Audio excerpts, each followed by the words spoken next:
కొంతమంది ఏమనుకుంటారంటే, యేసుప్రభు ఉన్నాడా, నిజమైన దేవుడా, పరలోకం ఉందా, మారు మనసు పొందాలా, నేను చచ్చాక అప్పుడు చూద్దాంలే, నిజంగా పరలోకం ఉంటే, నిజంగా నరకం ఉంటే నేను చచ్చిన తర్వాత చూసి అప్పుడు మారు మనసు పొందుతాలే అనే పైచి మాటలు చెప్తా ఉంటారు కొంతమంది. నువ్వు చచ్చాక ఇక నువ్వు మారు మనసు పొందడం లేదు, నీకు బాప్తిస్మం లేదు, బల్లారాధన లేదు, విమోచన పండుగలు ఇంకేం లేవు.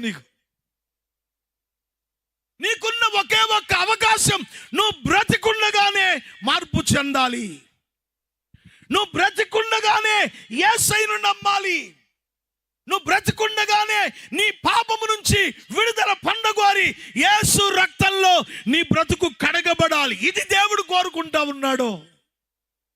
అందుకే కొన్ని వేల రూపాయలు హెచ్చించి దేవుడు ఈ సువార్త మీ దగ్గరకు తీసుకొని వస్తా ఉన్నాడు. యేసు హేరోదు ఉన్న ప్రాంతంలోనే పుట్టాడు, ఆ దేశంలోనే పుట్టాడు.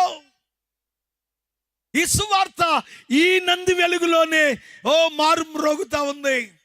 దేవుడి ప్రాంతాన్ని ప్రేమించి ఇదిగో చుట్టూరు దగ్గరగా ఒక 10-12 చర్చిలు ఏర్పాటు చేశాడు. సేవకుల ద్వారా మీతో మాట్లాడుతూ ఉన్నాడు.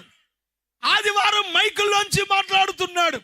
ఇవి చాలక ప్రతి సంవత్సరం దైవజనుని సంఘాన్ని ప్రేరేపించి నువ్వు మార్పు చెందాలని నీకు సువార్త వినిపింపచేస్తా ఉన్నాడు. హేరోదు ఉన్న ప్రాంతంలో యేసు పుట్టాడు, కానీ హేరోదు మాత్రం యేసు దగ్గరకు వెళ్ళలేకపోయాడు. ఎంత దౌర్భాగ్యం, ఎంత దౌర్భాగ్యం.